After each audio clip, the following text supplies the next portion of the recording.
नमस्कार।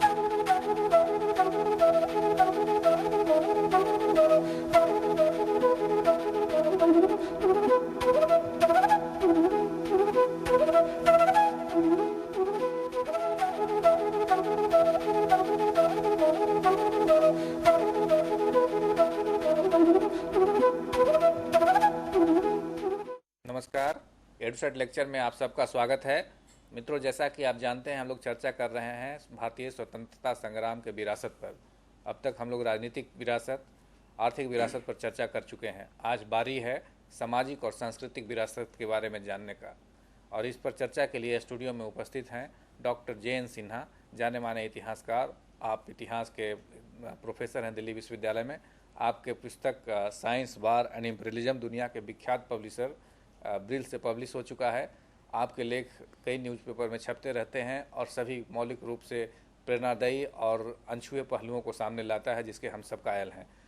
उम्मीद करता हूं कि आज का लेख हम सबको लिए लाभदायक साबित होगा। इसी उम्मीद के साथ आपको इस चैप्टर पर, इस विषय पर चर्चा के लिए आमंत्रित करता हूं। Welcome you sir. धन्यवाद। जैसा कि बतलाया गया है, इस श्रृंखला में हम लोग पीछे राजनीतिक धरोहर की बात किए हैं, फिर उसके बाद कल आर्थिक धरोहर की बात की गई थी, और आज हम सामाजिक और सांस्कृतिक धरोहर की बात करेंगे। ये जो प्रसंग है, आज़ादी के बाद और आज़ादी के पहले की बात, अपने आप में दोनों दो अलग अलग पक्ष हैं, लेकिन इन दोनों के बीच में एक अपनी लिंक भी है, जुड़ाव भी है, पीछे की बातें आगे आ रही हैं। तो इस संबंध में पहले जो लिगेसी की हम बात करते हैं, तो वैसी हालत में हम जो साम्राज्यवादी शासन, औपनिवेशिक शासन जो भारत में था, उसकी अनदेखी नहीं कर सकते। और ज्ञातव्य है कि उसी शासन को ख़त्म करने के लिए पूरा राष्ट्रीय आंदोलन चलाया गया था। तो बहुत सारी चीज़ें उसी ज़माने में हुई जो आगे चल कर के अपने देश के नैतिक आधार बनी, या हमारे देश की सरकार और राजनीतिक दलों के जो आदर्श हैं उससे स्थापित हुए। तो उन सब चीज़ों के बारे में हम विस्तार से आज जानने की कोशिश करेंगे।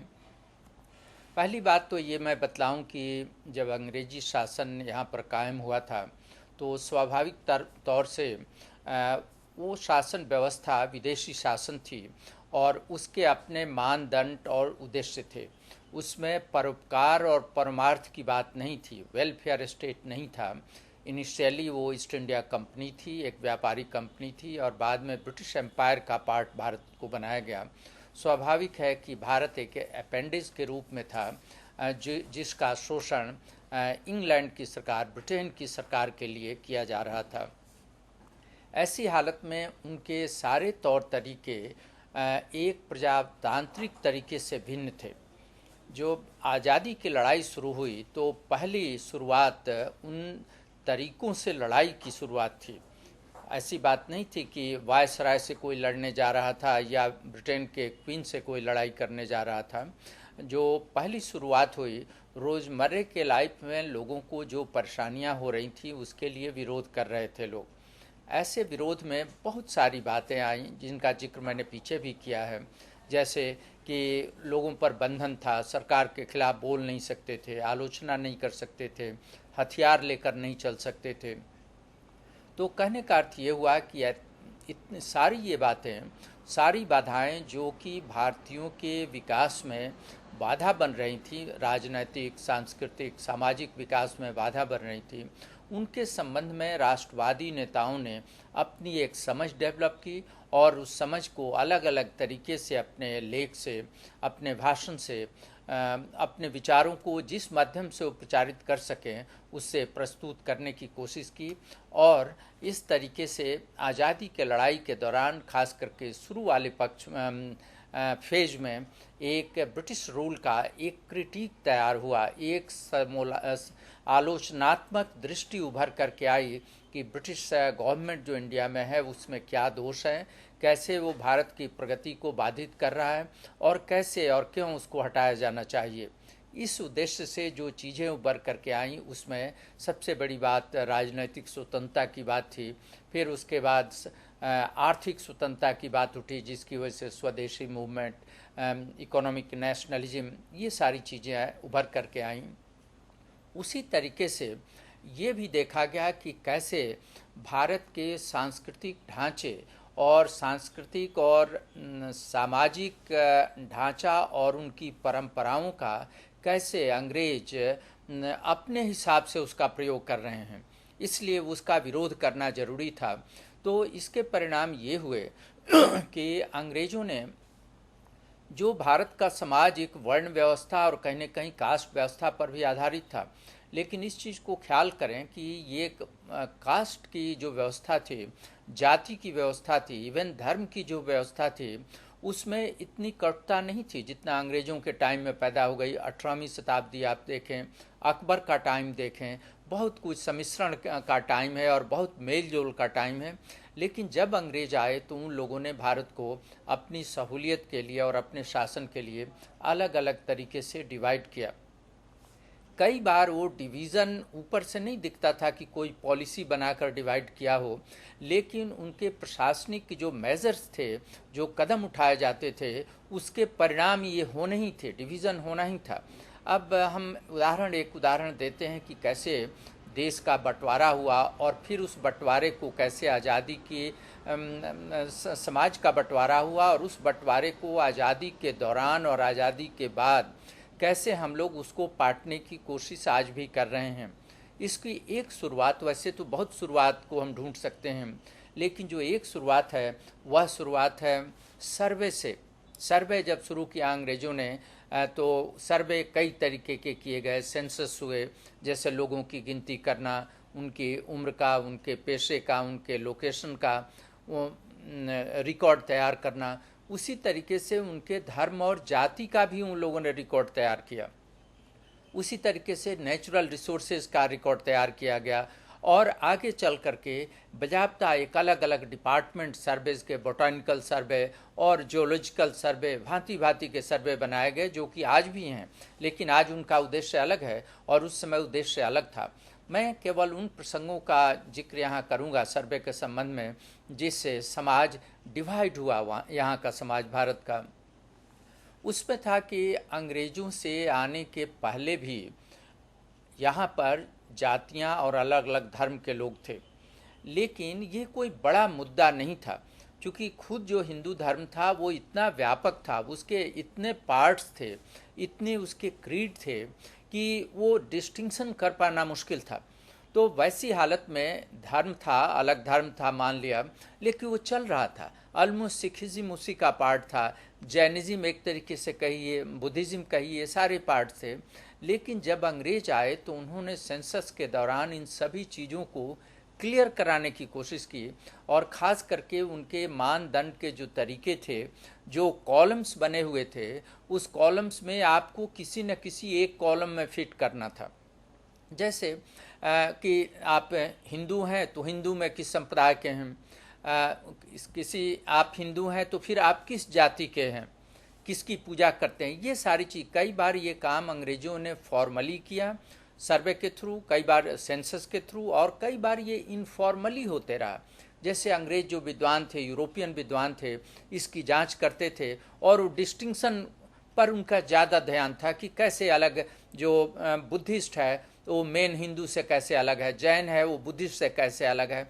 तो ये डिवीज़न चलते गया और इस चीज़ को आगे चल, अब जैसे टेक फॉर एग्जाम्पल आप देखें आज भी रिमोट एरिया में आप जाएं और कई ऐसी जातियां हैं जिनको आपको डिसाइड करना मुश्किल है कि वो किस धर्म का है, क्योंकि वो कुछ हिंदू का भी पूजता है और कुछ ऐसे भी धर्म को देवी देवताओं को पूजते हैं जो कि बाकी हिंदू और जगह नहीं पूजते उनको।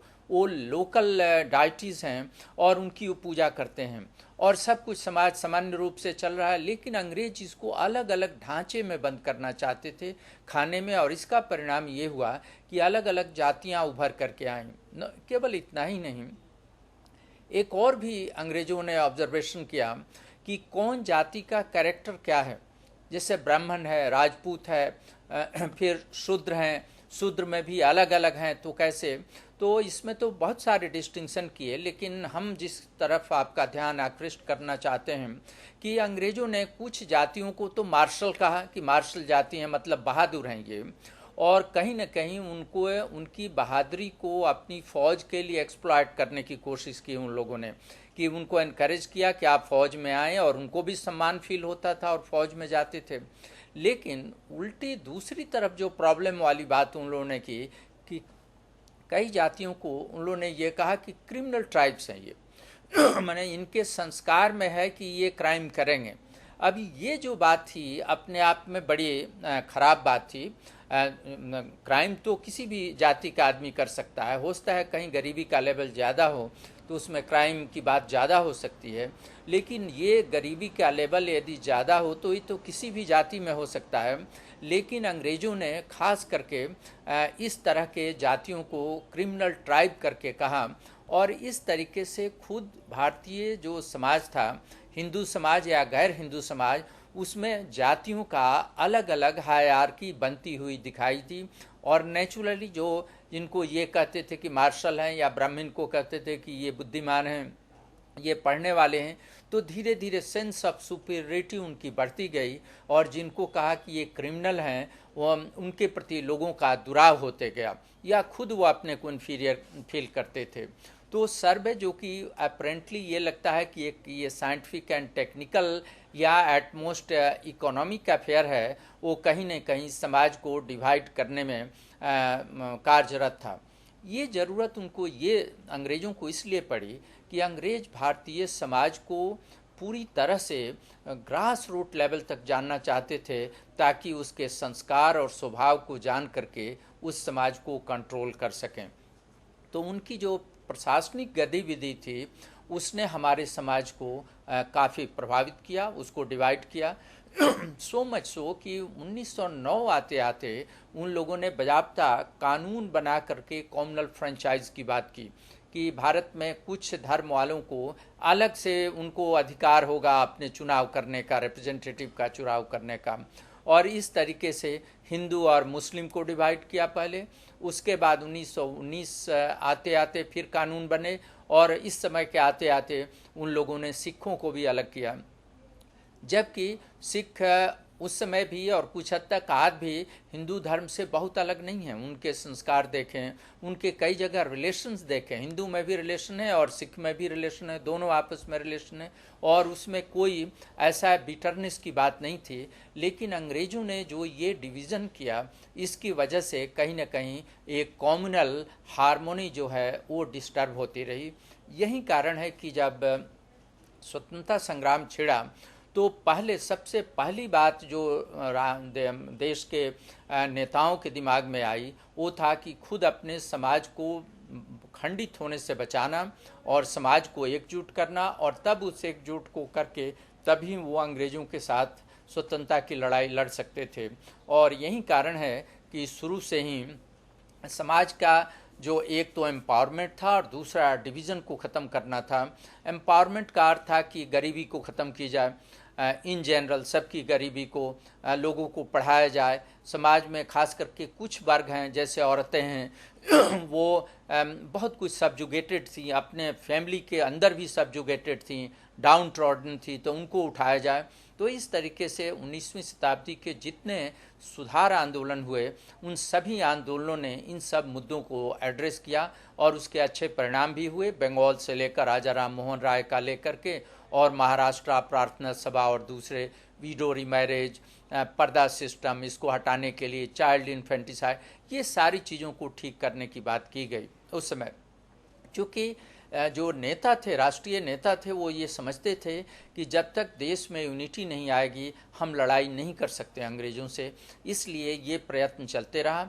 गांधी जी ने इसको 1920 आते आते और सॉलिड फॉर्म में इसको टेकअप किया, और उन्होंने पूरे विलेज रिकंस्ट्रक्शन की बात की थी। ये एक एम्पावरमेंट का प्रोसेस था जो कि किसी एक आदमी और एक जाति के लिए नहीं था, सबके लिए था। गांव में जितने लोग हैं उनकी आर्थिक स्थिति, उनका सैनिटेशन, उनकी पढ़ाई लिखाई, उनका जीवन का स्तर सब कुछ को ठीक किया जाए। और इस तरह से 1920 का जो दशक था एक प्रोग्राम के रूप में उभर करके आया, जो प्रोग्राम कांग्रेस पार्टी का भी प्रोग्राम था, और उसके अंदर एक नवजागरण क्रिएट किया गया। और उससे मैं खास करके जो डाउन ट्रॉडन, जो दलित थे, जो हरिजन थे, खास करके गांधी जी ने एक अलग शब्द ही क्रिएट किया, स्पेशल प्रायोरिटी प्रोवाइड करने के लिए हरिजन कहा, कि जो बहुत दलित थे कुछ खास जातियों के बारे में, और उनके बीच जा कर के वो रहते थे, और एक सच्चे मन से उस और एक मिशन के रूप में उनको ऊपर उठाने की कोशिश की। तो जो भारत का सामाजिक ढांचा है, और ख़ास करके उसमें जाति और धर्म के आधार पर जो विघटन था, पूरे राष्ट्रीय आंदोलन में उसको ख़त्म करने और पाटने के लिए प्रयत्न किया गया। आप ख्याल करेंगे कि ये जो प्रक्रिया थी वो केवल गांधी तक ही सीमित नहीं थी, उसमें और लोग भी आए, नायकर थे, उसमें भीमराव अंबेडकर जी थे, और उन्होंने भी इस प्रॉब्लम को अपने तरीके से किया, अपने तरीके से उसको आगे बढ़ाने की कोशिश उन्होंने की। एक लेवल पर उसमें धर्म परिवर्तन की भी बात उठी, लेकिन ये बात इम्पोर्टेंट नहीं है कि धर्म परिवर्तन हुआ, ये बात इम्पोर्टेंट हमारे लिए है कि उन्होंने एम्पावरमेंट के लिए यह काम किया, और सभी मिल करके कहीं ना कहीं सबका गोल एक ही तरीके का था, इनके रास्ते शायद अलग अलग हो रहे थे। तो ये सब कुछ चलते रहा, लेकिन आप देखेंगे कि इस बीच कॉम्युनल हार्मनी डिस्टर्ब हुई।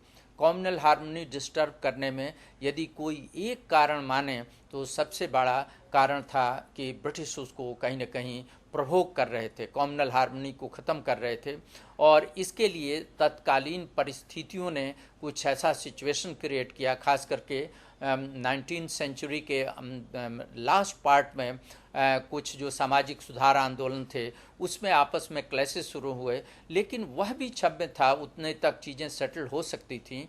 लेकिन ये ख्याल करें कि 1905-06 आते आते ऑलरेडी अंग्रेज़ों ने कम्युनलिज्म को फैलाने के लिए कई बार तो गुप्त तरीके से भी प्रमोशन शुरू किया। अब उसमें मुस्लिम और हिंदू की भी बात उठी, मुस्लिम को प्रमोट करने की उन्होंने बात की। उनको ये पता था कि इनका नंबर कम है, फिर भी वो एक इम्प्रेशन देते थे कि हम हिंदू के बराबर आपको ट्रीट करते हैं और आपको अपने राइट के लिए फाइट करना चाहिए। ये ख्याल करें कि ये बात अंग्रेज एक समय में 100 साल पहले ऐसा नहीं करते थे। कभी उनको ये लगता था कि हम लोग ने मुग़लों से शासन को लिया है, इसलिए सबसे बड़े मुग़ल हमारे दुश्मन हैं। लेकिन जब खुद इनका अपना शासन खतरे पर पड़ा तो उनको एक नया दुश्मन क्रिएट करने के लिए, जिसको पहले दुश्मन मानते थे, उसको अपने मित्र के रूप में उभार करके लाए, और 1905-06 तक मुस्लिम लीग की स्थापना हुई। यह भी बात अपने आप में बहुत ख़राब बात नहीं थी, मुस्लिम लोगों के प्रॉब्लम को लेकर वो टेकअप कर रहे थे। लेकिन जो कम्युनल फ्रेंचाइज हुआ 1909 और फिर 1919 के एक्ट में किए गए, इससे एक राजनैतिक और एडमिनिस्ट्रेटिव लेवल पर समाज का विभाजन हो रहा था, और ये विभाजन आगे चलते रहा। 1930 आते आते जो खास करके हिंदू और मुस्लिम की समस्या थी और प्रगाढ़ होती गई, और ये समस्या बाद में कम्युनल फ्लेयर अप के रूप में हुई, और बाकी परिणाम आप जानते हैं कि 1947 आते आते देश का बंटवारा भी हुआ। इसका अर्थ ये नहीं है कि देश के नेता, वो हिंदू हो या मुसलमान, इस चीज़ को जस्टिफाई कर रहे थे। नहीं, गांधी जी भी नहीं जस्टिफाई कर रहे थे, वो बहुत दुखी थे, सब लोग दुखी थे, और कहीं न कहीं एक परिस्थिति की मजबूरी में कंपेल होकर के पार्टीशन और जो भी उस समय के मुद्दे थे उसको उन लोगों ने कबूल किया। अदरवाइज़ आप देखें कि जिस इकबाल को कई बार आप देखते हैं कि भाई कम्युनलिज्म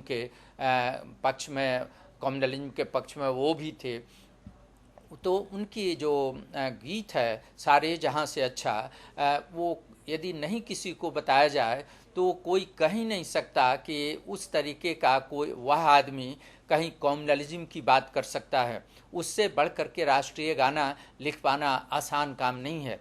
इसका अर्थ है कि उनकी आत्मा कहीं न कहीं भारत में बसी थी, हिंदू और मुस्लिम मुद्दे पर नहीं बसी थी। उनकी सामाजिक परिस्थितियां बाद में रही होंगी, मैं नहीं जानता, या जानते भी हैं तो उस पर डिस्कशन बाद में किया जा सकता है। तो मैं सिंपली ये बतला रहा हूँ कि सभी भारतीय, वो हिंदू मुस्लिम सिख जो भी हों, उनके चाहने के बावजूद भी जो कॉलोनियल ऑपरेशन और आर्टिकुलेशन था उसमें कम्युनलिज्म को प्रश्रय मिल रहा था, और अंततः देश का बंटवारा हुआ। बंटवारा होने के बाद जो आज़ाद हिंद की सरकार आई उसके बाद ये समस्याएं कहीं ना कहीं कंटिन्यू करती रहीं। सबसे टू बिगिन विथ तो सबसे समस्या ये कंटिन्यू हुई कि देश का बंटवारा हुआ तो हिंदू और मुस्लिम के कम्युनलिज्म का प्रॉब्लम पैदा हुआ। उससे दो देशों के बीच एक टेंशन का माहौल क्रिएट हो गया। ये जो माहौल था ये केवल राजनीति ही नहीं बल्कि समाज को भी प्रभावित कर रहा था, और वह जो टेंशन है वो आज भी भारत के समाज में वर्तमान है, और इसको दूर करने के लिए बहुत सारे लोग प्रयत्न कर रहे हैं और उसके अच्छे परिणाम भी हुए हैं। लेकिन अच्छी बात होती कि ये टेंशन जल्दी से जल्दी खत्म होता। दूसरी बात है कि जो डाउन ट्रॉडन की बात है, आज़ादी के बाद ये मुद्दा और जोर पकड़ रहा है। सभी जो जातियां हैं, जो दलित लोग हैं, दलित में भी जो अलग अलग वर्ग हैं, सभी अपनी आइडेंटिटी की पहचान कर रहे हैं। वो अपने आप में ये अच्छी बात है। कोई भी समाज का अलग अलग वर्ग अपनी आइडेंटिटी को ढूंढे और अपनी ताकत को एम्पावर करे वो, तो ये बात ठीक है। और ये एक डेमोक्रेटिक प्रोसेस का एक इवोल्यूशन का एक फेज़ है जिसमें होना ये होगा और होने में कोई हर्ज नहीं है। तो इसमें जो लेसन लेने की बात ये है कि पहली तो बात यह है कि जो आज की कॉमनल प्रॉब्लम है या समाज में डिवीज़न और टेंशन की बात है, ये केवल आज की नहीं है। ये आज़ादी के ज़माने में भी था, और उस समय भी जो आज़ादी की लड़ाई में भाग लेने वाले सारे बड़े नेता, गांधी जी और नेहरू और सारे लोग थे, वो लोग कोई भी इस तरीके के डिवीज़न को कोई भी सपोर्ट नहीं कर रहा था, क्योंकि वो जान रहे थे कि इस तरह का डिवीज़न आर्टिफिशियल ज़्यादा है। पावर मॉन्गर्स ने इस डिवीज़न को और ज़्यादा प्रमोट किया है और रियलिटी में एग्जिस्ट नहीं कर सकता। यदि डिवीज़न की बात करें तो हर इंडिविजुअल एक दूसरे से अलग है, और हर परिवार का 5 लोगों में एक तरीके का डिवीज़न है। उसी तरीके से समाज का ये डिवीज़न भी है। और इसलिए आज़ादी के ज़माने में भी, लड़ाई के ज़माने में भी एक जो विचार उभर करके आया वो ये आया कि एक तो बात ये आई कि India is a nation in making. जो ब्रिटिश और यूरोपियन पैराडाइम्स थे, नेशनलिज्म क्या कहते हैं और उसके स्केल क्या हैं, उस स्केल के साइड में भारत के राष्ट्रवाद को देखने के लिए जो नज़रिया अपनाया गया, उसमें ये लोगों ने सोचा कि भारत एक नेशन इन मेकिंग है, एक नेशन बन रहा है, राष्ट्रीयता यहाँ पर एक जगह कंसंट्रेट हो रही है। तो एक तो ये विचार आया, और ये प्रोसेस आज भी है। इसलिए छोटे मोटे यदि कहीं ना कहीं डिस्टर्बेंसेस होते हैं तो एक नेशन इन मेकिंग का ही वो प्रोसेस है, और निराशा नहीं बल्कि एक उसके प्रति पॉजिटिव दृष्टिकोण होना चाहिए, और राजनीतिक शक्ति से उसको एक रचनात्मक मार्ग पर ले जाया जा सकता है। एक बात ये थी। दूसरी बात ये थी कि बहुत शुरू में गांधी के टाइम में, उससे भी पहले समाज के दलित वर्ग के तरफ लोगों का ध्यान गया था, और वो दलित वर्ग केवल किसी कास्ट पर आधारित नहीं था। क्योंकि यदि दलित में आप नीची जातियां जो सो कॉल्ड हैं या शूद्र हैं उनकी बात करें तो एक आम मापदंड में उनको आप नीचे दलित में रखते हैं। लेकिन आप ये ख्याल करें कि इस तरह के जो सुधार आंदोलन थे वो विडोज़ के बारे में भी थे, उनको एम्पावर करने के बारे में थे, औरतों को इन जनरल एम्पावर करने के बारे में थे। चाइल्ड इन्फेंटिसाइड, फिर लड़कियों की हत्या बचपन में करने की जो प्रक्रिया थी वो केवल एक कास्ट से रिलेटेड नहीं थी। और ये भी आप देखें कि केवल वो बल्कि लोअर कास्ट से ज़्यादा अपर कास्ट से वो चीज़ें, खास करके विडोज़ का जो प्रॉब्लम था, चाइल्ड इन्फेंटिसाइड का जो प्रॉब्लम था राजस्थान में था, विडो का बंगाल और पूर्वी इंडिया में ज़्यादा था। तो ये सारी चीज़ें अपर कास्ट से ज़्यादा कनेक्टेड थी। मतलब ये हुआ कि जिन मुद्दों को राष्ट्रीय आंदोलन के दौरान ध्यान दिया जा रहा था वो मुद्दे किसी एक और जाति के नहीं थे, बल्कि दलित और पिछड़े के मुद्दे थे जो कि किसी भी जाति में हो सकते थे, और उनको लेकर उन्होंने उठाया। ये बात कॉन्स्टिट्यूशन जब बन रहा था तो उस पर इसका ध्यान दिया गया, और इसीलिए चूंकि हर पर एक बार मेजर नहीं लिया जा सकता था, इसलिए एक कॉन्स्टिट्यूशनल व्यवस्था की गई रिजर्वेशन के लिए कि जो लोग डाउन ट्रॉडन हैं समाज में उनको उठाया जाए। लेकिन दूसरे तरफ ये भी बात की गई कि जनरल इक्वलिटी और जस्ट सोसाइटी की स्थापना हो, कि जो सोसाइटी में सब लोग यथासंभव बराबर हों और सबको न्यायपूर्ण जीवन जीने का अधिकार हो, उनको व्यक्तिगत स्वतंत्रता हो और सामाजिक एक लिमिट के अंदर सामाजिक स्वतंत्रता हो। और इन सब बातों के जो हमारा कॉन्स्टिट्यूशन है उसमें ध्यान लिया गया और उसमें फंडामेंटल राइट्स भी दिए गए। फिर रिजर्वेशन की पॉलिसी को दिया गया कि कुछ समय तक रिजर्वेशन करके लोगों को आगे बढ़ाएंगे। दूसरी बात कॉन्स्टिट्यूशन में भी और सभी नेताओं ने भी इंटरेस्ट लिया, वो बात थी सेकुलरिज्म की कि एक तो नेशन इन मेकिंग की बात की गई, दूसरी बात की गई कि ये जातियां तो यहाँ पर बहुत हैं, धर्म यहाँ पर बहुत ज़्यादा हैं, भाषाएं बहुत हैं, जो सांस्कृतिक क्षेत्र हैं वो भी बहुत हैं यहाँ पर, जो कल्चरल जो जोन्स हैं, लेकिन इनमें कहीं ना कहीं अपने तरह का लगाव भी है। कहीं पर नस्ल अलग है लेकिन भाषा एक है। पूरे देश में संस्कृत, उर्दू, इस तरह की हिंदी, ये भाषाएं थी। अब तक आकर के अंग्रेजी भी एक यूनिटी का लैंग्वेज हो गया था। तो ये थी, आप कहीं भारत में उस ज़माने में रहें या आज भी रहें, सबके लिए हिमालय इम्पॉर्टेंट था, सबके लिए गंगा नदी इम्पॉर्टेंट थी।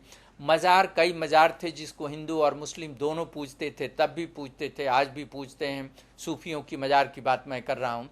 तो ये सारी चीज़ों को लेकर के राष्ट्रवादी नेता जो थे उनके दिमाग में एक ये समझ डेवलप हुई कि भारत एक प्लूरल सोसाइटी है, जहाँ पर बहुत धर्म के, बहुत जाति के, बहुत भाषा के लोग रहते हैं, और इसके ये अपने आप में एक बोझ और बाधा नहीं बल्कि एक अपॉर्चुनिटी है, और ये एक अपने आप में वेल्थ है जो कि हमारे सोसाइटी को कलरफुल और मैग्निफिसेंट बना सकता है। ये बात गांधी ने, मौलाना आज़ाद ने, मजरूल हक ने, सभी लोगों ने इस चीज़ को माना, नेहरू ने, और इसको प्रमोट करने की कोशिश की। इसमें 1930 आते आते ये जो प्लूरल सोसाइटी का कंसेप्ट था, इसमें साइंटिफिक रैशनलिज्म भी जोरों से आने लगा, और इसके लिए कई उस समय जो पढ़े लिखे लोग थे, जो साइंटिस्ट थे, जो विद्वान थे, उन लोगों ने इस लेवल पर अपने विचार शुरू किए कि एक रैशनल अप्रोच सोसाइटी के प्रति होनी चाहिए। आदमी है और उसको एग्जिस्ट करना है, तो उसके लिए देश क्या कर सकता है, उसमें अलग अलग लोगों का ग्रुप नहीं बनाया जा सकता, और जो अलग अलग देखने में सामाजिक तौर पर ग्रुप देख रहे हैं उसमें एक यूनिटी लानी जानी चाहिए जो एक सेकुलर सोसाइटी कर सकती है। तो इस तरीके से देखें कि गांधी, जवाहरलाल नेहरू, कई scientist including M N. Roy, Paranjpe, ये रैशनलिस्ट लोग थे, एम.एन. रॉय, ये कई लोग हुए 1920 और 30 और 40 के दशक में, जो लोग मॉडर्न रैशनलिज्म से प्रभावित थे। वो भारत के प्लूरल सोसाइटी के एग्जिस्टेंस को स्वीकार करते थे, लेकिन उसमें रैशनलिटी को इंस्टिल करने की वो कोशिश कर रहे थे कि रैशनल हो, ये केवल एक आध्यात्मिक या केवल एक आदर्श नहीं रहे, बल्कि एक सोशल रियलिटी और सोशल नीड के रूप में हम एक साथ रहें। इस विचार को प्रभावित करने में सोशलिज्म का काफ़ी हाथ था। आप ख्याल करें कि 1917 में रूस की क्रांति हो गई थी, और 30 के दशक आते आते वहाँ पर एक सामाजिक और आर्थिक ट्रांसफॉर्मेशन, रिकंस्ट्रक्शन हो रहा था, जो सारी दुनिया के लिए एक उदाहरण था, और भारत उस उदाहरण से अछूता नहीं था। यहाँ के लोग रूस में डेवलपमेंट जो हो रहे थे उसको बड़े ध्यान से फॉलो कर रहे थे। खास करके नेहरू जी की राइटिंग्स को देखें आप, उसमें आप पाएंगे कि कैसे रूस के डेवलपमेंट से वो प्रभावित हो रहे हैं, और उसके लिए प्रभावित हो करके कैसे भारत में एक ऐसा ग्रुप उभर रहा है जो कि विचार से सोशलिस्ट है, और वह सोशलिज्म के आदर्श को भारत में ला करके भारत की प्रगति की बात सोच रहा था उस समय। ऐसे विचार में खुद कम्युनिस्ट पार्टी की स्थापना 1925 में हो गई थी। कम्युनिस्ट पार्टी भी स्वतंत्रता के आंदोलन की एक पार्टी थी। फिर आप देखें कि खुद कांग्रेस पार्टी के अंदर 1930 और 30 के दशक आते आते कांग्रेस सोशलिस्ट पार्टी की स्थापना हुई। उसमें भी एक लेफ्ट विंग क्रिएट हो गया उसमें, जिसमें कांग्रेस के एक उदीयमान नेता जवाहरलाल नेहरू भी थे, सुभाष चंद्र बोस थे, जेपी और ये सारे लोग उस जमाने में थे। ये जो कांग्रेस सोशलिस्ट पार्टी था आगे चल करके इसमें कुछ अलग भी हो गए, लेकिन आज़ादी के दौरान ये बहुत कुछ एक साथ ये लोग थे और ये सोशलिज्म के आदर्शों को भारत में स्थापित करना चाहते थे। सामाजिक दृष्टि से और हमारे आज़ादी के आंदोलन की देन जहाँ तक बात है, इससे हम सेकुलरिज्म के मुद्दे को आगे बढ़ाना चाहेंगे और हम ये देखने की कोशिश करेंगे कि कैसे उस समय के सोशलिज्म और मॉडर्न साइंस एंड टेक्नोलॉजी के विचारों से कैसे एक रैशनैलिटी का एलिमेंट आया। ये रैशनलिज्म का जो इंटरेस्ट था, एक यूनिवर्सलिज्म का इंटरेस्ट था, universalism both with in a country and outside it. इसकी शुरुआत तो भारत में अनादिकाल से ही था, वसुधैव कुटुम्बकम की बात थी, लेकिन मॉडर्न टाइम में इसको ज़्यादा फोकस्ड वे में भी कुछ विद्वानों ने लिया और उसमें हम रविन्द्रनाथ टैगोर की बात कर सकते हैं जो नेशनलिज्म को तो मानते थे, लेकिन वो कहते थे कि उससे बढ़कर के सारी दुनिया के इंटरनेशनलिज्म ज़्यादा इम्पोर्टेंट है। उसी तरीके से वो बहुत एस्थेटिक भी थे, रोमांटिक भी थे, लेकिन एक तरीके के रैशनलिज्म में वो विश्वास करते थे। तो ये जो सिलसिला था ये 1920 के दशक के तक आते आते एक सोशल लेवल पर ये डाउन हुआ, ये उतर करके आया और सामाजिक दृष्टि से इसका एक्सेप्टेंस बढ़ते रहा और आज़ादी के बाद जो हमारी सरकारें बनी इसमें इस रैशनलिज्म और सेकुलरिज्म को सबको आप रिफ्लेक्टेड भारत के कॉन्स्टिट्यूशन में देखेंगे। और जब आज़ादी मिल गई तो उसके बाद आप देखेंगे कि कैसे जो ये सेकुलरिज्म की आइडिया है, यूनिवर्सलिज्म की आइडिया है, जो पॉपुलर सॉवरेंटी की आइडिया है, कैसे उसको ट्रांसलेट करने की कोशिश की गई सोशियो पॉलिटिकल एक्शन में, जिसके लिए कॉन्स्टिट्यूशन में तो व्यवस्था की ही गई। सरकार की जो अपनी पॉलिसी थी उसमें जो प्रायोरिटी डिसाइड किया गया वो प्रायोरिटी कहीं ना कहीं समाज में जनरल ग्रोथ सोशलिस्ट लाइन पर करने की कोशिश की गई। हालांकि 1940 के दशक में ही कई तरह के कॉम्प्रोमाइज़ आ गए थे जिसका जिक्र मैंने कल किया था, और जो नेहरू जी की जो सोशलिज्म की बात थी वो थोड़ी सी डाइल्यूट हो गई थी और देश की स्थिति देखते हुए जहाँ पर खुद कांग्रेस पार्टी के बहुत सारे लोग उच्च वर्ग से और जमींदार थे, बिजनेसमैन थे, उनको साथ लेकर चलने के लिए कहीं न कहीं एक कॉम्प्रोमाइज़ किया गया और मिक्स्ड इकोनॉमी की बात की गई। और जब आज़ादी मिली तो उसके बाद हमारे प्लानिंग जब शुरू हुई तो सोशलिस्ट मॉडल पर 5 ईयर प्लान बनाए गए, बेसिक इंडस्ट्री को डेवलप करने की कोशिश की गई, इंडस्ट्रियलाइजेशन पर जोर दिया गया और एग्रीकल्चर को प्रमोट करने के लिए बहुत सारे प्रयत्न किए गए। साथ ही साथ एजुकेशन, हेल्थ और सारी चीज़ों पर जोर दिया गया, जिसके काफ़ी महत्वपूर्ण परिणाम नेहरू के रेजिम 50 से लेकर के 64 के बीच आप देखेंगे परिणाम हुआ।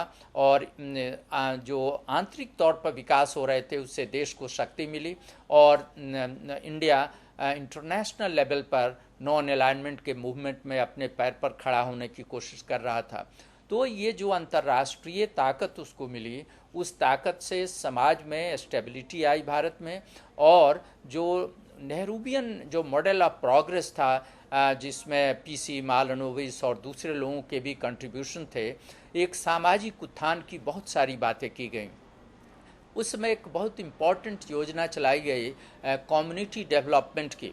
एक तो पैरेलल है कि डिस्ट्रिक्ट और सब डिवीज़न और स्टेट ये तो था ही, पुलिस थाना की व्यवस्था थी, उससे अलग एक डेवलपमेंट पर फोकस्ड व्यवस्था की गई और उसके लिए लोकल लेवल पर ऑफिस बनाया गया जिसको ब्लॉक डेवलपमेंट ऑफिस आज बोलते हैं। इसके उद्देश्य जो थे उतने तो अचीव्ड होने हुए नहीं दिखते हैं, लेकिन उनके जो मुख्य गोल थे वो अपने आप में काफ़ी महत्व थे और उस गोल्स में सर्वांगीण कम्युनिटी के विकास की बात की गई थी। और उस समय जो लोग याद कर सकें इसके अच्छे परिणाम भी हुए और गांव के लेवल पर एक नवजागरण का माहौल क्रिएट हुआ उस समय। तो एक ये बात हुई, लेकिन आज़ादी के बाद ये तो ऑलमोस्ट तीन जो 5 ईयर प्लान्स थे ये था, लेकिन उसके बाद फिर कुछ प्रॉब्लम खड़े होने लगे। और ये भी नोट किया गया कि आज़ादी के टाइम शायद इंडस्ट्रियलाइजेशन पर एम्फेसिस जो था ज़रूरत से ज़्यादा हो गया था और एग्रीकल्चरल जब फॉल होने लगे तब फिर एम्फेसिस दिया गया और आगे चल करके ग्रीन रेवोल्यूशन भी आया। लेकिन इसमें ग्रीन रेवोल्यूशन अपेरेंटली एक साइंटिफिक रेवोल्यूशन था और उसके अच्छे परिणाम, प्रोडक्टिव परिणाम हुए, लेकिन इसके भी बाद में दूसरे परिणाम देखे गए कि इससे सामाजिक समस्याएं पैदा हुई। जैसे जो छोटे खेतीहर थे उनका सफाया हो गया। एग्रीकल्चर अब मनी इन्वेस्टमेंट का एक इंडस्ट्री जैसी चीज़ हो गई कि यदि आपके पास पैसा ज़्यादा है तो औजार आप खरीदें और तब आप एग्रीकल्चर कर सकते हैं। जिस तरीके से एग्रीकल्चर को प्रमोट और ट्रेन किया गया, जिसके परिणाम से ग्रीन रेवोल्यूशन आए। जब ग्रीन रेवोल्यूशन के परिणाम हुए, जब उससे फसल हुई और आमदनी हुई, तो दूसरे प्रॉब्लम खड़ा हुआ कि वो जिनकी आमदनी हुई अपने गांव को छोड़कर शहर में चले गए और एक अर्बनाइजेशन का प्रॉब्लम वहाँ खड़ा हुआ और गांव में इंसेंटिव की कमी होने लगी। तो कई तरह के फिर बाद में देखा गया कि कैसे पॉल्यूशन में ग्रीन रेवोल्यूशन कहाँ था, पेस्टिसाइड और फर्टिलाइज़र, आर्टिफिशियल फर्टिलाइज़र की वजह से कैसे पॉल्यूशन आया। ये सारी चीज़ें आई और समाज को भी प्रभावित करती रहीं। लेकिन बेसिक मुद्दा ये है कि जो आज़ादी के ज़माने में आम पब्लिक को ऊपर उठाने की बात थी, पहली बात ये प्रयत्न किया गया और वो प्रयत्न कहीं ना कहीं आज भी चल रहा है। दूसरी बात कि समाज को यूनाइट करने की बात की गई, वो भी आज़ादी के बाद शुरू हुआ। ऑफ कोर्स इसमें इस प्रयत्न में कहीं ना कहीं कमी दिखती है। ये कमी के बारे में अभी हम डिस्कशन नहीं कर सकते, उसके लिए बहुत समय चाहिए कि डिवीज़न का मामला क्यों नहीं ख़त्म हो पाता, कम्युनल टेंशन है क्यों नहीं कम हो पाता। कहीं ना कहीं शायद एक बात हुई रहती, यदि एजुकेशन, जेन्युइन एजुकेशन हुआ रहता तो ये सारी समस्याएं अब तक काफ़ी कम हो जाती। लेकिन उस फ्रंट पर कहीं ना कहीं देश लैग किया है। एजुकेशनल जो development, genuine education, not only literacy, real समझदारी को बढ़ाया जा सके, विजडम बढ़ाया सके, ये बात नहीं हो पाई है। और यही कारण है कि धर्म वाले अपने धर्म से चिपके हुए हैं। कई बार वो खुद रियलाइज़ करते हैं कि इसकी कोई ज़रूरत नहीं है, लेकिन एक मोल्ड में बंधे हुए हैं तो उस मोल्ड में है, और कई बार वो दूसरे से मोल्ड जो एंटागोनिस्टिक हो जाता है। तीसरी बात की जो सामाजिक ढांचा था वो इकोनॉमिक डेवलपमेंट करके उसको तोड़ने की बात थी, जो कि टूट भी रहा है। वो दिक्कत उसमें ये हो रही है अभी कि खास करके नेहरू के पीरियड और बाद वाले फेज़ में कि ये कहीं ना कहीं ये ढांचा तोड़ने की बात एक तरफ, और पावर पॉलिटिक्स जो है वो वोट का मुद्दा अलग करके आप देखें तो ये दोनों मिक्स करते हैं। और जो वोट का मुद्दा सामाजिक संरचना को तोड़ने में आता है तो कहीं नहीं तोड़ने नहीं न जोड़ने, वो कुछ कन्फ्यूज़न क्रिएट होता है और उसमें एक समरसता की जगह एक टेंशन और दरार क्रिएट हो रही है। अगेन इसके लिए भी दृढ़ प्रतिज्ञा, सरकार की प्रतिज्ञा की ज़रूरत है। लेकिन एजुकेशन इस सब के लिए एक वाइटल हो सकता है, जिसकी समझ आज़ादी के लड़ाई में भाग लेने वाले नेताओं की थी। और दूसरी, सभी बीमारियों के जड़ में सबसे बड़ी बीमारी है कि आर्थिक विकास सबसे ज़्यादा ज़रूरी है। लोगों को रोजी रोटी और खाना मिलना चाहिए। उसी हालत में एक कोई अच्छे समाज की आप कल्पना कर सकते हैं। तो ये सारे कुछ उस ज़माने के आदर्श हैं जिसको लेकर के बाद की सरकारें चलती रही हैं, और वो कहीं ना कहीं मापदंड वो भी बना रहता है। एक और पक्ष के बारे में मैं बात करूं कि आज़ादी के पहले और बाद में फाइन आर्ट्स की क्या स्थिति थी। जो हमारे पेंटिंग है, जो फिल्म है, जो इन सब चीज़ों को, डांस है, म्यूज़िक है, इस पर ज़्यादा बात नहीं होती है। लेकिन जिस तरह से राजनीतिक नेता उस ज़माने में सामाजिक समभाव की कल्पना कर रहे थे, समरसता और मेलजोल की बात कर रहे थे, आम आदमी को उठाने की बात कर रहे थे, उस तरह से इस तरह के फिलोसफर और पेंटर और इंटेलेक्चुअल्स भी प्रयत्न कर रहे थे। आप बहुत पीछे जाएं तो आप देखेंगे आनंद कैंटिस कुमारस्वामी, वो कॉटेज इंडस्ट्री को प्रमोट करने की बात करते थे। तो एक तरह से ही तो आर्थिक मुद्दा हुआ, लेकिन इसमें आर्ट की बात मैं इस कंटेक्स्ट में कह रहा हूँ कि वो आर्ट को अर्थव्यवस्था से जोड़ते थे, और वो आर्ट को जो इंडियन साइके है उसके टर्म इंटरप्रेट करने की कोशिश करते थे। वही काम कहीं ना कहीं गांधी जी भी करते थे। और ये सोचने का जो तरीका था, जो हमारा वेस्टर्न मॉडल ऑफ थिंकिंग है ऐसी चीज़ों में, उससे एक अलग है। और ये तरीका और ये एक मॉडल है जो कि समहाउ आज़ादी के बाद भी ये नेग्लेक्टेड रहा है, इस पर ध्यान दिया जाना चाहिए। दूसरी चीज़ कि उसी ज़माने में जैसे 20 आते आते मास पॉलिटिक्स की बात शुरू हो गई। आप देखेंगे कि उस समय के जो पेंटर हैं वो भी आम आदमी पर उतर आते हैं। राजा रवि वर्मा की पेंटिंग देवी देवताओं और राजाओं की पेंटिंग हुआ करती थी। बाद की जो पेंटिंग होने लगी उसमें नंदलाल बोस, अवनींद्रनाथ टैगोर, इन लोगों की और भी थी, परंपरा से ये भी जुड़े हुए थे।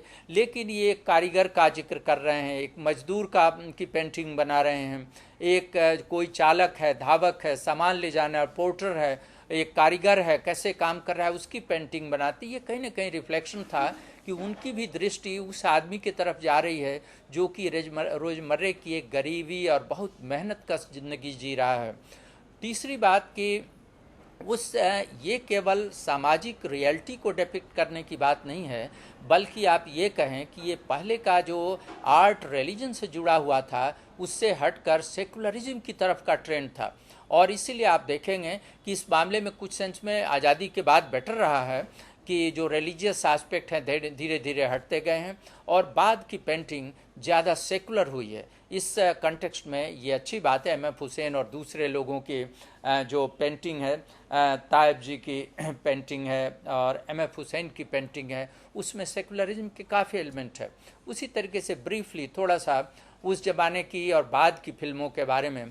उस ज़माने की जब आज़ादी से पहले तो उतनी फिल्में नहीं थी लेकिन जो भी थी सामाजिक मुद्दा थे उसमें, और शोषण था, औरतों का शोषण था खास करके। उसके रिफ्लेक्शंस बाद तक चलते रहे, क्योंकि ये समस्या तो ख़त्म नहीं हो गई 47 आने के बाद। ऐसा नहीं कि एक दिन में वो ख़त्म हो जाए, लेकिन उसी बीच जो देश का डिवीज़न हुआ, उस डिवीज़न कहीं ना कहीं आर्टिस्ट सबको तबाह कर रहा था। और ऐसी बात नहीं थी कि वो डिवीज़न इजीली एक्सेप्टेड किसी भी वर्ग को था। इसलिए उसका बेस्ट एग्जाम्पल आप बाद की एक बनी हुई फिल्म आप देखें, मुगले आज़म, जिसमें आप जब फिल्म शुरू होती है तो देखेंगे कि कैसे फिल्म की शुरुआत होती है तो इंडियन सब कॉन्टिनेंट के फ़ोटो से होती है, मैप से। इसका अर्थ है कि वो इंडिया डिवाइडेड इंडिया की कल्पना नहीं कर पा रहे हैं, वो पूरे इंडिया को एक सब कॉन्टिनेंट के रूप में देखना चाहते हैं या एंटिटी के रूप में देखना चाहते हैं। उसी तरीके से उसमें जो डायलॉग्स आप देखेंगे, वो डायलॉग अकबर के डायलॉग हैं और दूसरे डायलॉग हैं, उसमें कहीं न कहीं सामाजिक अलगाव नहीं, उनको मिलाने की बात है।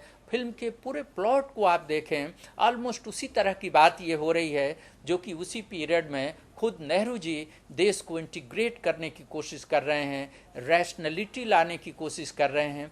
तो एक अच्छी तस्वीर थी और बाद में ये तस्वीर और बदली और भी स्पेसिफिक चीज़ों पर आए। हाँ, रिसेंट ईयर्स में ये सारी चीज़ें लगती हैं कि एकदम पीछे छूट गई हैं और अब केवल कंप्लीट बिजनेस और एंटरटेनमेंट की बात हो रही है। उससे देश की कितनी भलाई होगी पता नहीं। ये तो सामूहिक तौर पर इस पर चिंतन होना चाहिए।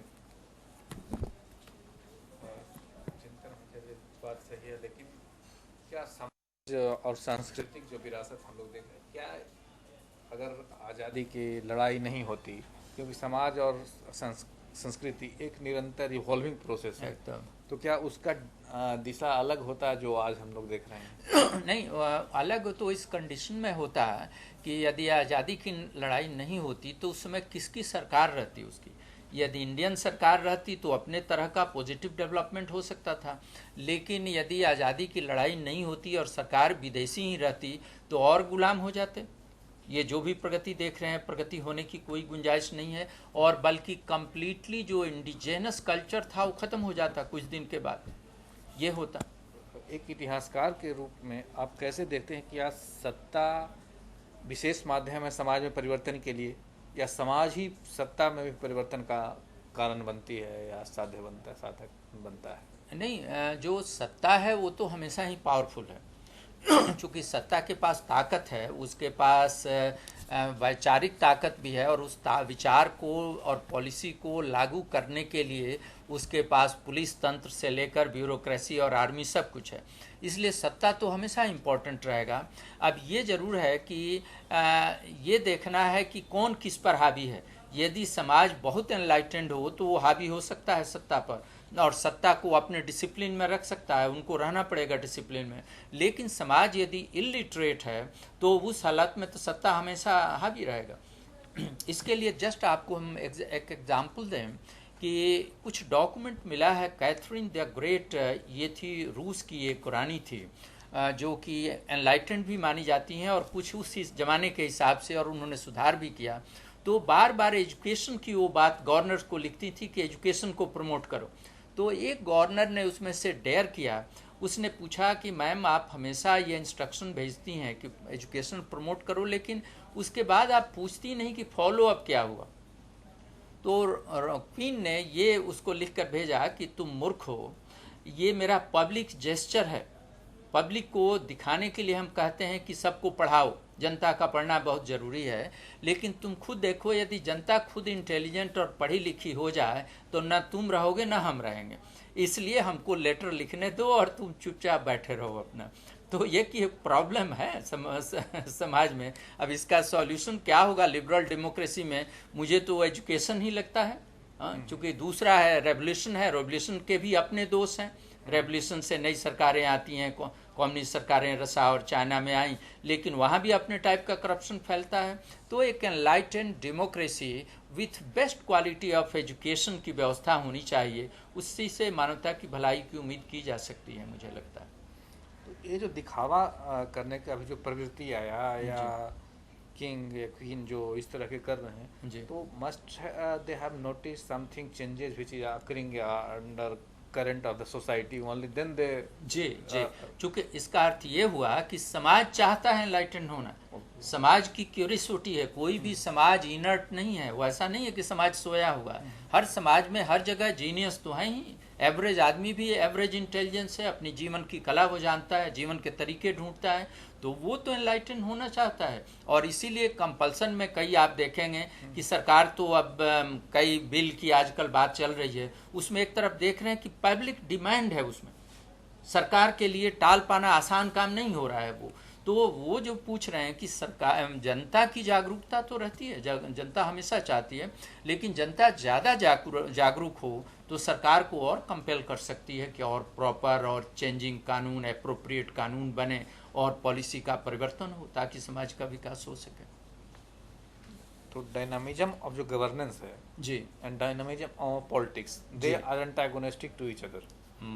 हाँ, गवर्नेंस है, बल्कि ये कहिए कि गवर्नेंस तो एक तरीके से पॉलिटिक्स का पार्ट ही है कि एक तरफ गवर्नेंस एंड पॉलिटिकल एंटिटी है और दूसरे तरफ जनता है। चूँकि दिक्कत ये है कि जो लीडरशिप का है, ये बुरा नहीं माने लोग, श्रोता लोग इसको, तो लीडरशिप का एलिमेंट में आप देखें तो ट्रेडिशन में जाएं, ह्यूमन इवोल्यूशन में जाएं, तो ये तो ग्रेट एप की ही बात है कि कैसे वो कंट्रोल करता था, फिर ट्राइबल लीडर हुआ, फिर राजा हुआ। उसी तरीके की लीडरशिप भी तो वही इंस्टिंक्ट है ना।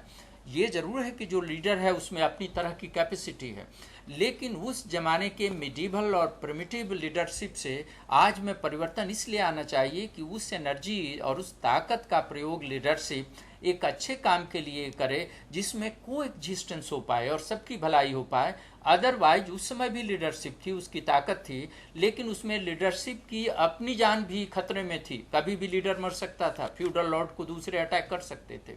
तो सब जिंदा रहें और सबका वेलफेयर हो, इसके लिए तो म्यूचुअल अंडरस्टैंडिंग जरूरी है, और वो education both political and academic education के माध्यम से वो आ सकता है। तो एक तो हुआ डेमोक्रेसी में, जैसा कि आप बताएं डेमोक्रेसी अच्छी है, सब कुछ है, तो डेमोक्रेसी में एक डेमोक्रेटिक स्पिरिट हुआ जी, democratic spirit of leaders and democratic spirit of जनता। लेकिन इसके अलावा भी समाज में देखते हैं कि समाज अलग गोलबंद हो जाती है। हाँ, होती है। डेमोक्रेटिक चीज लाइक मतदान में जी जी, कास्ट को लेकर, रिलीजन को लेकर, अलग अलग उसके पॉकेट बने हुए हैं। आपकी बात मैं समझ गया। दो बात मुझे समझ आती है। और भी बातें हो सकती हैं, लेकिन यदि एक तो आर्थिक ढांचा को बदला जाए और आर्थिक संपन्नता सबके लिए लाई जाए, तो ये सारा जो कास्ट फैक्टर है, रिलीजन फैक्टर है, वो नहीं रह पाएगा। क्योंकि ये कास्ट और रिलीजन फैक्टर को गरीबी की वजह से नेता बरगलाते हैं उसको।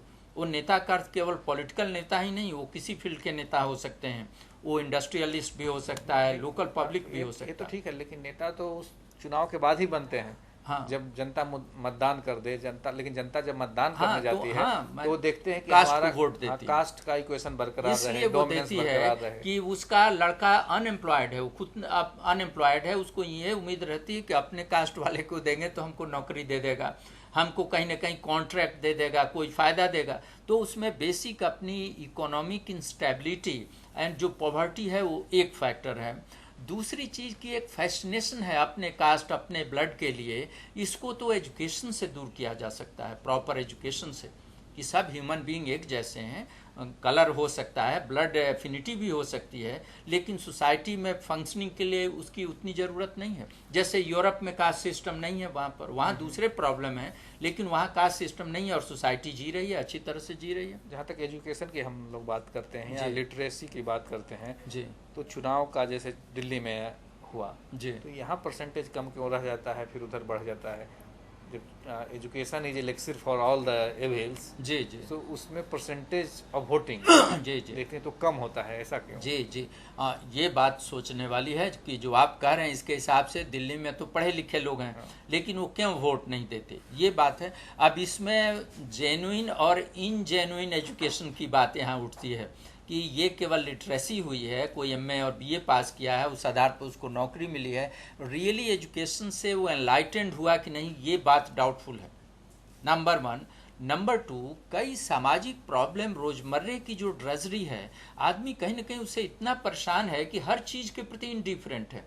नेशन बिल्डिंग के लिए आज़ादी के पहले जिस तरह का एंथुजियाज्म था, वो एंथुजियाज्म कहीं नहीं है, मैं तो कहीं नहीं देखता। इवन जो पॉलिटिकल ग्रुप्स हैं उनमें भी वोट लेने का एंथुजियाज्म है और शो करने का, रियली देश की भलाई हो, मुझे तो डाउटफुल लगता है। यही समझने की बात है कि आज़ादी के समय, आज़ादी की लड़ाई के समय लोगों ने कैसे जागरूक बनाया, काउच के प्रति कैसे समाज को, समाज के हर तबके के लोगों को एक प्लेटफॉर्म पर लाकर खड़ा कर मोटिवेट दिया, किया, उनको मोटिवेट लीड किया, ये और आगे जब जरूरत पड़ा तो उनकी शक्ति परीक्षण भी हुई। तो उसमें एक और भी फैक्टर उभर करके आता है कि उस जमाने की देखी कि कौन लोग मोटिवेट कर रहे थे। गांधी कर रहे थे, तिलक कर रहे थे, नेहरू कर रहे थे, सुभाष चंद्र बोस कर रहे थे। तो ये सारे लोग एक छट करके निकले थे, माने रियली इनका डेडिकेशन था और इनकी समझ भी थी, और वो लोग सेक्रीफाइस करने के लिए तैयार थे। उस तरह के टावरिंग टाइटन्स आजकल नहीं दिखते। जितने नेता हैं वो पिग्मी हैं, वो उनका आप और हमसे कोई बहुत ज़्यादा समझ हो ऐसी बात नहीं है। वो वोट की पॉलिटिक्स समझ सकते हैं, लेकिन राष्ट्रीय मुद्दे की बात हर आदमी समझे नेता, ऐसा नहीं लगता है। तो मतलब जागरूकता दोनों करने की जरूरत है, एकदम दोनों ही तरफ करने की जरूरत है। और लेकिन इसमें पॉलिटिशियन का अर्थ हमेशा मैं कह रहा हूँ कि जो पावर में हो, खास करके उसकी जिम्मेवारी है, वैसे अपोजिशन वाले की भी जिम्मेवारी है कि वो खुद सेल्फ डिसाइड करे, सेल्फ डिटर्मिनेशन करे कि यदि हम लीड करने आए हैं तो हमारा रोल ज़्यादा है और हमको सेक्रीफाइस करके, अपने सुख सहूलियत को सेक्रीफाइस करके समाज के बेटरमेंट की बात करनी चाहिए। ये गांधी जैसे गांधी जी खाना बंद करते थे किसी मुद्दा पर, तो एम्प्लॉयड तो ये भी था ना, किसी समय मर सकते थे, लेकिन उससे डर नहीं रहे थे। वो कॉमनल प्रॉब्लम के सामने वो घुस जाते थे, वो भीड़ में, लोग मना, सिक्योरिटी वाले मना करते थे, वो बोलते थे कि नहीं, हमको जिसमें फेथ है मैं उसको फॉलो करूंगा उस चीज़ को। उस तरह के कितने आजकल है, सब लोग कमांडो लेकर के, जो चुने हुए नेता हैं उनको भी कमांडो लेकर चलने की क्यों ज़रूरत है, ये बात समझ नहीं आती। आप और हम साधारण लोग हैं, जो पुलिस सबकी सुरक्षा करती है वही सुरक्षा उनकी भी करे, थोड़ी बहुत उनकी बढ़ाई जा सकती है। तो यही डाउटफुल मामला क्रिएट होता है कि आपको कमांडो की क्यों जरूरत है इतनी। तो आज क्या आखिर वैसा क्या वजह है जिसके कारण हम न महात्मा गांधी, जवाहरलाल नेहरू और अन्य नेता जो टावरिंग रहे, आज टावरिंग में नहीं देख रहे हैं? ये इसके लिए तो एक नेशनल डिबेट की जरूरत है, क्योंकि आज हम लोग के चर्चा का विषय है स्वतंत्रता संग्राम का सामाजिक और सांस्कृतिक विरासत। जी, इसीलिए क्या समाज में कुछ परिवर्तन की जरूरत है, जी इम्पोज परिवर्तन, या जी समाज में तो खुद इवोल्यूशन जी जी आता है, या सांस्कृतिक जो चेतना है लोगों को बदल चुकी है, बाहर से ज़्यादा जी जी मटेरियलिज्म की ओर ज़्यादा उनके रुझान है। ये जो बाहर की बात आपने की, ये एक फैक्टर है इंडिया में एक केओटिक सिचुएशन पैदा करने में। जो सो कॉल्ड ग्लोबलाइजेशन है वो एक्चुअली ग्लोबलाइजेशन नहीं है, बल्कि वो वेस्टर्नाइजेशन है। और ग्लोबलाइजेशन यदि होता तो ईस्टर्न की चीज़ें वेस्ट में जानी चाहिए थी और वेस्ट की इंडिया में आनी चाहिए थी, ये नहीं हो रहा है। ज़्यादातर बाई एंड लार्ज वेस्ट से चीज़ें यहाँ आ रही हैं और उसमें वैल्यू सिस्टम भी आ रहा है। तो उसकी वजह से जो ट्रेडिशनल अच्छे वैल्यू सिस्टम है वो सारा डिसरप्टेड है, हे वायर है वो। अब आज की जो पीढ़ी है वो समझ ही नहीं पाती कि उसका जीवन का आदर्श क्या है, उसको नहीं पता है। उसको बर्गर खाने से और अंग्रेजी फिल्म देखने और अंग्रेजी ड्रेस पहनना ही उसके लाइफ का अजीब फेम है। और उसी का नहीं, एक लार्ज स्केप पर एक बाढ़ जैसी चली हुई है। तो ये ग्लोबलाइजेशन एक सीरियस प्रॉब्लम है और इस पर विचार करना चाहिए। और ये मानकर चलें कि इवन टेक्नोलॉजी और साइंस भी है, ऐसा नहीं है कि इसका कोई सोशल वैल्यू नहीं है। कोई भी साइंस एंड टेक्नोलॉजी तभी सक्सेसफुल होगी जब एक खास कल्चर और ज्योग्राफी में उसको डेवलप किया जाएगा। जब आप ट्रांसप्लांट करेंगे वो सक्सेसफुल नहीं होगा और उसके रिजल्ट खराब हो जाएंगे। आप ये चीज़ को ख्याल करें। मतलब इसको दूसरे तरह से कहें तो exchange of goods and technology है, उसको अपने देश के आबो हवा के अनुसार ढालना एकदम। और तब हर adopt देश करें। की अपनी टेक्नोलॉजी हो सकती है। जैसे जापान देखिए, जापान की टेक्नोलॉजी को 1 मिनट में आप पहचान सकते हैं। उनकी सब चीज़ें छोटी हैं क्योंकि उनके ज्योग्राफी छोटी है, ज़मीन उनके पास कम है, इसलिए हर माइक्रो करना, मिनिमाइजेशन, मिनिएचराइजेशन करना उनके लिए ज़रूरी है। ये ख्याल करें। अमेरिका में जाइए, जितनी कारें हैं सभी बड़ी कारें हैं, तो उसमें उनकी ज्योग्राफी कहीं ना कहीं इकोनॉमी तो है ही, लेकिन ज्योग्राफी भी रिस्पॉन्सिबल है। भारत में देखिए, भारत का आदर्श तो रहा है तो सेल्फ सेटिस्फेक्शन, स्पिरिचुअलिज्म, परमार्थ, परोपकार दूसरे के प्रति रहा है। लेकिन अभी जो बाहर से आ रहा है कंज्यूमरिज्म की पॉलिटिक्स, उसका तो आधार, आइडियोलॉजिकल आधार कुछ और है, वो तो एक्सपेंशनिस्ट है। इन सभी चीज़ों की चर्चा गांधी जी ने अपने हिंद स्वराज में 1909 में की थी। और बहुत ज़रूरी है कि हिंद स्वराज को नेता भी पढ़ें और हम और आप भी उस पर रिकन्सिडरेशन करें। उस रिकन्सिडरेशन करने के समय जो 4 मुख्य बातें ध्यान में रखने की ज़रूरत है, या जिस फ्रेमवर्क में, जिस पर्सपेक्टिव में हिंद स्वराज की पढ़ने की जरूरत है, वो क्या होना चाहिए? नहीं, एक तो है कि भारत उसमें या वो पढ़ने के बाद ही एक फ्रेमवर्क मिल जाएगा, पर्सपेक्टिव मिल जाएगा? नहीं, एक तो सबसे उससे फ्रेमवर्क तो नहीं मिलेगा, उससे ये मिलेगा जरूर कि भारत की ताकत क्या है और भारत के संस्कार में क्या है। ये 2 बात आपको मिलेगी। और तीसरी बात मिलेगी कि कैसे यहाँ के लिए जो टेक्नोलॉजी का फॉर्म है वो वेस्टर्न लार्ज स्केल टेक्नोलॉजी से अलग है। आपको लार्जली कॉटेज इंडस्ट्री टेक्नोलॉजी पर जाना पड़ेगा या स्मॉल स्केल प्रोडक्शन पर जाना पड़ेगा। एक्सेप्शन जो खुद गांधी जी ने रियलाइज किया कि रेलवे को भी वो मानने को तैयार हो गए थे, तो वैसे एक्सेप्शन हो सकते हैं, लेकिन कंप्लीट लार्ज स्केल इंडस्ट्रियलाइजेशन पढ़ करके, वो किताब पढ़ करके नहीं लगता कि इंडिया के लिए अप्रोप्रिएट है। तो आपके नज़र में, एक इतिहासकार के नज़र में अगर हम लोग बोले तो करीब 100 साल हो गए 1909 से लेकर 2009, उसके बावजूद भी जो गाइडिंग पोस्ट, गाइडिंग लाइट जो हिंद स्वराज देता है, इतने दिनों में उस तरह का पुस्तक या उस तरह के मार्गदर्शक नहीं हो पाए। हाँ, चूंकि इसलिए नहीं हो पाए कि गांधी जैसे टावरिंग पर्सनालिटी तो आसानी से नहीं हो सकते। जबकि आज दूसरे हिस्टोरियन जैसा कि रामचंद्र गुहा, अमास सेन टॉप 100 इंटेलेक्चुअल्स में शामिल होते हैं। तो उनका पढ़ने का, उनका नजरिया अगर कंपेयर करें अभी के थिंकर, अभी के इंटेलेक्चुअल और गांधी जी के समय के इंटेलेक्चुअल्स में, तो जो फ्रेमवर्क देखते हैं, जो पर्सपेक्टिव देखते हैं, उसमें बुनियादी अंतर क्या है? नहीं, बुनियादी अंतर तो ये है कि उस समय के जो इंटेलेक्चुअल हैं उनके सामने भी देश की आज़ादी सुप्रीम है और उसको ध्यान में रख करके, और आज़ादी का अर्थ केवल अंग्रेजों से आज़ादी नहीं है बल्कि वाइडर लेवल की, गरीबी से आज़ादी, बैकवर्डनेस, अंधविश्वास से आज़ादी, जितने इंटेलेक्चुअल की राइटिंग है वो है नंबर 1। नंबर 2, उस जमाने के जो इंटेलेक्चुअल्स हैं वो होलसम उनकी थिंकिंग है। जैसे एम एन साहब वो साइंटिस्ट हैं, लेकिन वो महाभारत पर भी लिखते हैं। वो कल्चर मैगजीन ही एक निकाल दिया, साइंस एंड कल्चर मैगजीन ही निकाल दिया उन्होंने।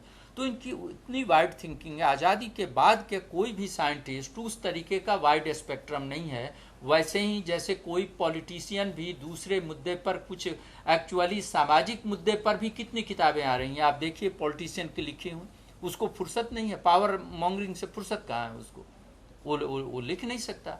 दूसरी चीज़ है कि रियली वो लीडर नहीं है। A large number of them really by instinct they are not leaders. उनके लिए एक रोजी रोटी जैसी चीज़ है, तो स्वाभाविक है वो किताब और आइडिया तो नहीं दे सकते, वो पैसे प्रोड्यूस कर सकते हैं, वो अलग बात है। लास्ट क्वेश्चन हम पूछना चाहेंगे, हम लोग जनरली पॉलिटिशियंस को, ब्यूरोक्रेट्स को या इसको क्रिटिसाइज करते हैं, और जो भी इंटेलेक्चुअल है पहला उसका क्रिटिसिज्म का आधार वहाँ होता है। लेकिन हम देखते हैं कि हर 5 साल में 50 to 60%, more than that, politician बदल जाते हैं, सामान्य परिवार से चले आते हैं, चुन के आ जाते हैं, लाख गंदगी है, लाख सब कुछ है, उसके बावजूद।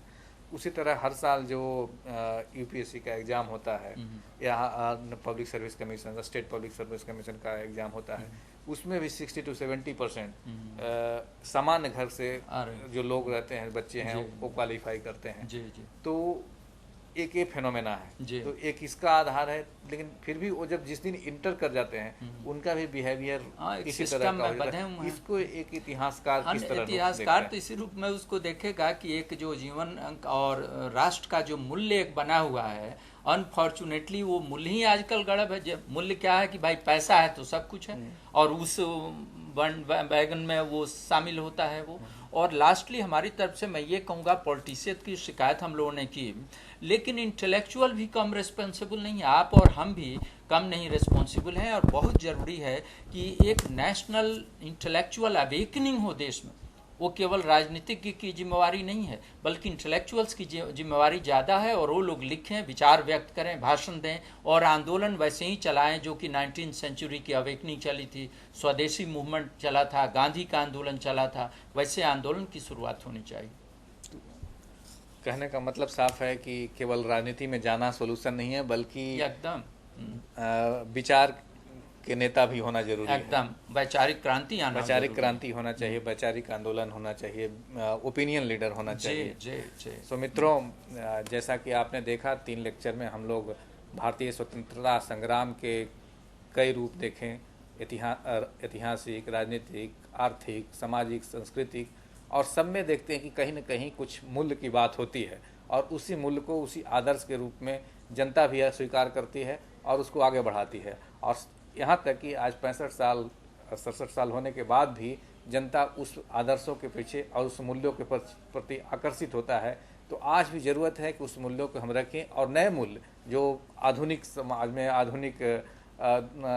आधुनिक जो वातावरण तैयार है, उसमें भी एक नया मूल्य और आदर्श गढ़ने की ज़रूरत है, ताकि हम लोग सब सही दिशा में बढ़ सके। केवल अंधाधुंध वेस्टर्न को या किसी और को अपनाना सही नहीं होगा। तो इन्हीं के शब्दों के साथ आज का लेक्चर को यहीं विराम देते हैं, और आप सबको धन्यवाद देते हैं, और आपकी ओर से डॉक्टर जयंत सिन्हा को भी धन्यवाद देते हैं, जिन्होंने सारगर्भित हम लोगों के सामने रखा और हम लोगों को मार्गदर्शन किया। Thank you.